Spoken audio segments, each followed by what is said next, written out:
بسم اللہ الرحمن الرحیم الحمد للہ رب العالمین والصلاة والسلام علی اشرف الانبیاء والمرسلین نبینا محمد وعلی آلہ وصحبہ اجمعین ثم اما بعد۔ کل کے درس میں ہم نے اہل مکہ کی آپ کے ساتھ بات چیت اور ابو طالب کے جیتے جی آپ کو اسلام کی دعوت سے روکنے کی آخری کوشش کے متعلق سنا تھا۔ اس واقعہ کے کچھ عرصہ بعد تک قریش خاموش رہے۔ اس کے بعد ابو طالب کی وفات ہو جاتی ہے۔ یہ شیب ابی طالب سے لوٹنے کے 6 مہینے بعد کا واقعہ ہے۔ بعض روایات میں آتا ہے کہ رمضان کے مہینے میں حضرت خدیجہ رضی اللہ عنہا کی وفات سے 3 دن پہلے ابو طالب کی وفات ہوئی۔ صحیح بخاری کی روایت میں آیا ہے کہ جب ابو طالب کی وفات کا وقت آیا تو حضور صلی اللہ علیہ وسلم ان کے پاس آئے۔ اس وقت ابو طالب کے پاس ابو جہل اور عبداللہ ابن امیہ، حضرت ام سلمہ ہند بنت ابی امیہ کے بھائی بیٹھے ہوئے تھے۔ تو نبی کریم صلی اللہ علیہ وسلم نے اپنے چچا ابو طالب سے کہا کہ اے چچا، لا الہ الا اللہ پڑھ لیجئے، اس کلمہ کے ذریعے میں اللہ سے آپ کے لیے فریاد کروں گا۔ یہ سنتے ہی ابو جہل اور عبداللہ ابن ابی امیہ بول پڑے، اے ابو طالب، کیا عبد المطلب کے دین سے پھر رہے ہو؟ نبی صلی اللہ علیہ وسلم نے دوبارہ اپنی بات دہرائی۔ ان دونوں نے بھی اپنی بات دہرائی، اور جتنی بار آپ صلی اللہ علیہ وسلم نے اپنے چچا کو کلمہ پڑھنے کی تلقین کی، یہ دونوں عبد المطلب کے دین سے پھرنے کی عار دلاتے رہے، حتیٰ کہ جو آخری کلمہ ابو طالب کی زبان سے نکلا وہ یہی تھا کہ میں اپنے باپ دادا کے دین پر ہوں۔ پھر ان کی موت ہو گئی۔ رسول اللہ صلی اللہ علیہ وسلم نے فرمایا کہ میں آپ کے لیے تب تک استغفار کرتا رہوں گا جب تک مجھے اس سے روک نہ دیا جائے۔ چنانچہ آپ صلی اللہ علیہ وسلم پر اللہ تبارک تعالیٰ کی وحی، ما کان للنبی والذین آمنوا ان یستغفروا للمشرکین ولو کانوا اولی قربی من بعد ما تبین لهم انہم اصحاب الجحیم نازل ہوتی ہے، اور اس کے بعد انک لا تہدی من احببت ولکن اللہ یہدی من یشاء نازل ہوتی ہے۔ اللہ رب العالمین اس کے ذریعے سے نبی کریم صلی اللہ علیہ وسلم کو اپنے چچا کے لیے استغفار کرنے سے روک دیتا ہے۔ ابو طالب اسلام کی جو نصرت و حمایت کرتے تھے اسے بتانے کی قطعی ضرورت نہیں ہے۔ وہ اسلامی دعوت کے لیے ایک مضبوط ڈھال کی طرح سے کام کرتے تھے، لیکن وفات کے وقت وہ اپنے بزرگوں کے دین پر رہ گئے اور فلاح نہیں پا سکے۔ بخاری کی روایت میں آتا ہے کہ عباس ابن عبد المطلب رضی اللہ تعالیٰ عنہ نے نبی کریم صلی اللہ علیہ وسلم سے کہا تھا کہ تم اپنے چچا کے کسی کام نہ آ سکے، وہ آپ کو اپنی حفاظت میں رکھتے تھے، آپ کے لیے دوسروں سے ناراض ہو جاتے تھے۔ آپ نے فرمایا وہ جہنم کے سب سے چھچلے حصے میں رہیں گے، اور اگر میں نہ ہوتا تو وہ جہنم کی سب سے گہری کھائی میں ہوتے۔ ابو سعید خدری رضی اللہ تعالیٰ عنہ سے ایک روایت میں آتا ہے کہ آپ کے پاس آپ کے چچا ابو طالب کا تذکرہ ہوا تو آپ صلی اللہ علیہ وسلم نے فرمایا ممکن ہے کہ قیامت کے دن ان کو میری شفاعت سے کچھ فائدہ ہو، ان کو جہنم کے سب سے اوپری حصہ میں رکھا جائے گا، آگ صرف ان کے ٹخنوں تک ہی پہنچے گی۔ بعض دیگر روایات میں آتا ہے کہ ان کو آگ کے 2 جوتے پہنائے جائیں گے جن سے سر میں ان کا دماغ کھولے گا۔ حضرت خدیجہ کا انتقال۔ اس سال کو عام الحزن اسی لیے کہا گیا ہے کہ پے در پے اللہ کے رسول صلی اللہ علیہ وسلم کو صدموں سے دوچار ہونا پڑتا ہے۔ پہلے آپ کے سب سے بڑے معاون آپ کے چچا اس دنیا سے چلے جاتے ہیں، اور اس کے بعد آپ کی ہر مشکل وقت میں شانے بشانہ کھڑی رہنے والی زوجہ محترمہ حضرت خدیجہ رضی اللہ تعالیٰ عنہا کا بھی انتقال ہو جاتا ہے۔ ابو طالب کی وفات کے 2 یا 3 مہینے بعد ام المومنین حضرت خدیجہ رضی اللہ تعالیٰ عنہا کا بھی انتقال ہو گیا۔ ان کا انتقال ماہ رمضان سن 10 نبوت میں ہوا تھا۔ اس وقت حضرت خدیجہ کی عمر 65 برس اور آپ صلی اللہ علیہ وسلم کی عمر 50 برس تھی۔ خدیجہ رسول اللہ صلی اللہ علیہ وسلم پر اللہ کا بہت بڑا انعام و اکرام تھیں۔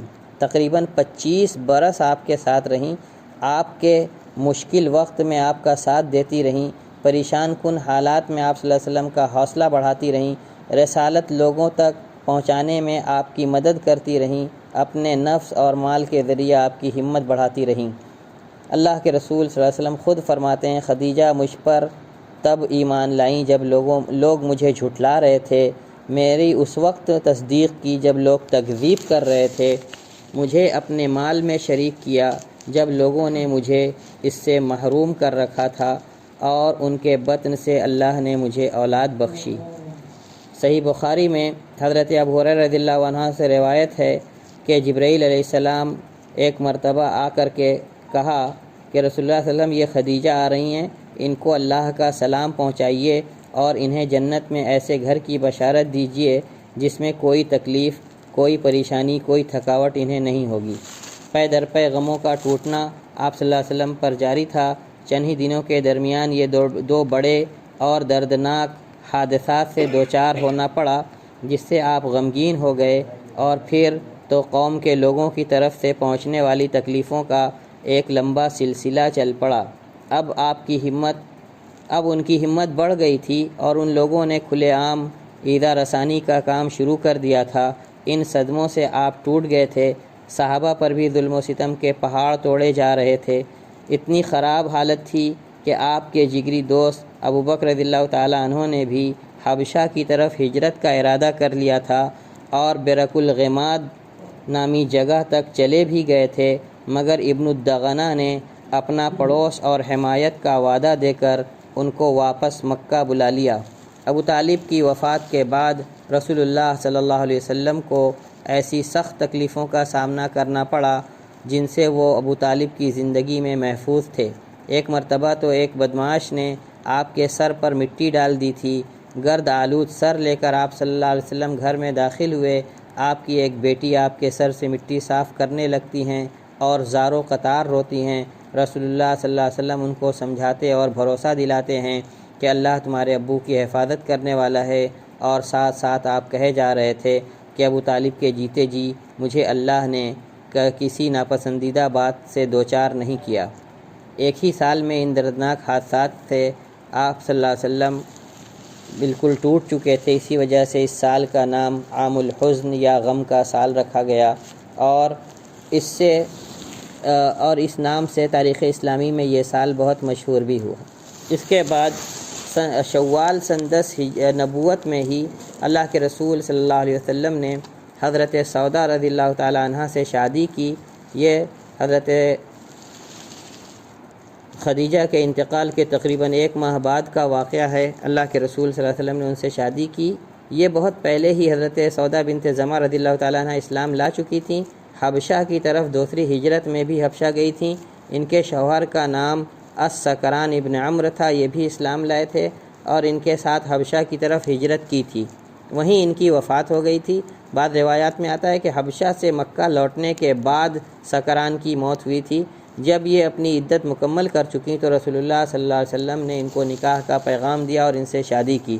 حضرت خدیجہ کے بعد یہ پہلی خاتون ہے جو آپ صلی اللہ علیہ وسلم کے نکاح میں آئیں، اور کچھ سال بعد انہوں نے اپنی باری کا دن حضرت عائشہ کو ہبہ کر دیا تھا۔ بعد میں جب اللہ کے رسول صلی اللہ علیہ وسلم مدینہ ہجرت کر کے گئے تھے حضرت عائشہ سے شادی کے بعد، تو مسلمانوں کے صبر و تحمل اور ثابت قدمی کی وجوہات، ان ساری پریشانیوں کے باوجود مسلمان اللہ کے دین پر کیوں ثابت قدم رہے، اس کی بہت ساری وجوہات سیرت نگاروں نے بیان کی ہے۔ ہم انہی پر مختصراً روشنی ڈالیں گے۔ مسلمانوں کی مکہ والوں کے ظلم و ستم کے باوجود اسلام پر ثابت قدمی سے جمے رہنے بڑے بڑے ہوش مندوں کو حیران کر دینے والی بات تھی۔ عقل مندوں کے ذہن میں یہ سوال پیدا ہوتا تھا کہ آخر کیا وجوہات ہیں کہ اتنے مظالم سہنے کے باوجود مسلمان اپنے دین پر ثابت قدم ہیں، اتنے سخت مظالم کے باوجود جن کو سن کر رونگٹے کھڑے ہو جائیں، دل لرز جائے، آخر کیسے مسلمان ثابت قدم رہے؟ اس کے کئی اسباب ہیں، آئیے مختصراً ایک نظر ڈالتے ہیں۔ سب سے پہلا سبب اللہ پر ایمان ہے۔ ایک پختہ ایمان انسان کسی بھی حالت میں دین سے نہیں پھر سکتا، اسی لیے یہ مسلمان بھی مضبوطی سے دین پر جمے رہے، کیونکہ اسلام کی حقانیت ان کے دل میں بیٹھ چکی تھی اور کسی بھی قیمت سے اب وہ اس دین سے پھرنے کے لیے تیار نہیں تھے۔ دوسرا سبب اللہ کے رسول صلی اللہ علیہ وسلم کی بہترین قیادت اور آپ کی مثالی شخصیت تھی، جس کی طرف طبیعتیں خود بخود کھینچی چلی آتی تھیں۔ آپ کی ایک جاذبیت تھی، ایک کشش تھی۔ لوگ آپ کی سیرت، آپ کی صورت اور آپ کی باتوں سے آپ کی طرف خود ہی مائل ہو جاتے تھے۔ نمبر 3، تیسرا سبب جو ہے وہ ذمہ داری کا احساس کہ وہ اس دین کے اولین متبعین ہیں اور اس دین کو پھیلانے کی ذمہ داری سب سے پہلے ان پر عائد ہوئی ہے، اور اس ذمہ داری کو اللہ کے رسول صلی اللہ علیہ وسلم کے صحابہ نے بہت ہی بحسن و خوبی انجام دیا، اور انہی کی ان محنتوں اور دعوتی کوششوں کے نتیجے میں اسلام ساری دنیا میں پہنچا اور پھیلا۔ چوتھا سبب آخرت پر ان کا ایمان ہے، اللہ کے سامنے کھڑے ہونے کا احساس، ذمہ داری کا احساس، اللہ کے ثواب کی امید اور اللہ کے جزا اور عقاب کا ڈر ان کو اس کام پر اور اس دعوت پر مضبوطی سے جمے رہنے کی ہمت اور حوصلہ دیتا تھا۔ پانچواں سبب قرآن کی دلوں پر تاثیر اور اسلام کے اساسی تعلیمات پر مکمل اور پختہ ایمان ہے۔ چھٹی، کامیابی کی جو بشارت اور جنت کی جو نعیم اور نعمتیں اللہ کے رسول صلی اللہ علیہ وسلم ان کو بشارت دیتے تھے، جن باتوں کی، ان کو سن کر کے ان کا دل اسلام پر مضبوطی سے جمع رہنے کے لیے آمادہ ہوتا تھا۔ اب تک دعوت کا سلسلہ مکہ تک محدود تھا۔ اللہ کے رسول صلی اللہ علیہ وسلم نے سوچا کہ دعوت کا تیسرا مرحلہ مکہ میں اعلانیہ دعوت کا مکہ سے باہر نکل کر کے دعوت کا سلسلہ شروع کیا جائے۔ حضرت سودا سے نکاح کے کچھ ہی دنوں کے بعد شوال ہی میں، اور گرمی کے اگر یا عیسوی کیلنڈر کے مہینوں کو دیکھا جائے تو مئی کے اواخر یا جون کے ابتدائی دنوں میں اللہ کے رسول صلی اللہ علیہ وسلم طائف کے لیے نکلے۔ یہ مکہ سے 60 میل کے فاصلے پر ہے۔ پیدل چلتے ہوئے گئے اور واپس لوٹے۔ اس سفر میں آپ کے ساتھ زید بن حارثہ رضی اللہ تعالیٰ عنہ تھے، اور جس بھی قبیلے کے پاس سے گزرنا ہوتا اسے اسلام کی دعوت دیتے۔ کسی قبیلے نے بھی ان کی بات نہیں مانی۔ آپ صلی اللہ علیہ وسلم طائف تک پہنچ گئے اور 3 بھائیوں کے پاس گئے جو کہ قبیلہ ثقیف، جو طائف کا بڑا قبیلہ تھا، اس کے سردار تھے۔ وہ عبد یالیل اور مسعود اور حبیب ہیں، جو کہ عمرو بن عمیر الثقفی کے بیٹے تھے۔ ان کے پاس بیٹھ کر ان کو اللہ کی طرف بلاتے ہیں، اسلام کی مدد کی بات کرتے ہیں۔ اور عبد یالیل جو تھا وہ کعبہ کے پردے کو پھاڑ رہا تھا، اور اس کے پاس کوئی کعبہ کا غلاف تھا پرانا، وہ اس کو اپنے ہاتھوں میں لے کر اس کو چیر رہا تھا، پھاڑ رہا تھا۔ اور اس نے اللہ کے رسول صلی اللہ علیہ وسلم سے کہا کہ اگر اللہ نے آپ کو بھیجا ہے، اور دوسرے شخص نے کہا کہ اللہ نے کیا آپ کے علاوہ کسی دوسرے شخص کو نہیں پایا جو آپ کو رسالت اور نبوت دے کر مبعوث فرمایا ہے؟ ان میں کے تیسرے بھائی نے کہا کہ میں تم سے کبھی بات نہیں کروں گا، اگر آپ رسول ہوں گے تو آپ اس بات سے بہت بلند ہیں کہ میں آپ کی بات آپ پر لوٹاؤں، آپ کی بات قابل تردید نہیں، لہذا بات ہی نہیں کروں گا۔ اور اگر آپ جھوٹ بول رہے ہیں تب بھی مناسب نہیں ہے کہ میں آپ سے بات کروں، کیونکہ جھوٹوں کے منہ لگنا ٹھیک نہیں ہوتا۔ اللہ کے رسول صلی اللہ علیہ وسلم ان کے پاس سے اٹھ گئے اور ان سے کچھ کہا نہیں، اور کہا کہ جب تم لوگ ایسا کر رہے ہو تو میرے یہاں آنے کی بات کم سے کم چھپا کر کے رکھو۔ اللہ کے رسول وہاں سے اٹھے، طائف والوں کے بیچ 10 دن رہے، ان میں سے کسی رئیس اور سردار کو نہیں چھوڑا، سب کو اللہ کے دین کی دعوت دی، سب نے ان کو اپنے یہاں سے نکل جانے کے لیے کہا، بلکہ معاشرے کے بدماش اور آوارہ لڑکوں کو ان کے پیچھے لگا دیا۔ جب وہ وہاں سے نکلنے لگے تو ان لوگوں نے پتھر مار مار کے آپ کو لہو لہان کر دیا، اور صف بندی کر کے آپ کے سامنے کھڑے ہو کر اس قدر پتھر چلائے کہ خون جم کے آپ کے جوتوں میں جم گئے تھے۔ اور زید بن حارثہ رضی اللہ تعالیٰ عنہ آپ کو بچانے کی ہر ممکن کوشش کرتے رہے، ان کا بھی سر پھٹ گیا۔ یہ بیوقوف بچے، یہ شرارتی بچے اللہ کے رسول صلی اللہ علیہ وسلم کے ساتھ، یا شرارتی لوگ اللہ کے رسول صلی اللہ علیہ وسلم کے ساتھ لگے رہے، یہاں تک کہ انہوں نے عتبہ اور شیبہ ابن ربیعہ کے 2 بیٹوں کے باغ میں پناہ لی، جو طائف سے 3 میل کے فاصلے پر ہے۔ جب وہاں آئے تو انگور کے ایک جھاڑ کے نیچے بیٹھ کر کے آرام کرنے لگے، اور جب وہاں بیٹھ گئے اور تھوڑا سا اطمینان ہوا تو وہ مشہور دعا فرمائی جس کے ذکر سے تاریخ اور سیرت کی کتابیں بھری پڑی ہیں، اور جس سے اللہ کے رسول صلی اللہ علیہ وسلم کے رنج و غم کا بخوبی اندازہ لگتا ہے، اور آپ کو کس قدر شدت سے تکلیف پہنچی تھی اس کا اس سے اظہار ہوتا ہے۔ آپ صلی اللہ علیہ وسلم فرمایا کہ اللہم الیک اشکو ضعف قوتی وقلت حیلتی وہوانی علی الناس یا ارحم الراحمین انت رب المستضعفین انت ربی الی من تکلنی الی بعید یتجہمنی ام الی عدو ملکتہ امری ان لم یکن بک علی غضب فلا ابالی ولكن عافیتک ہی اوسع لی اعوذ بنور وجهک التی اشرقت له الظلمات وصلح علیہ امر الدنیا والآخرہ من ان تنزل بی غضبک او یحل علی سخطک لک العتبى حتی ترضى ولا حول ولا قوة الا بک۔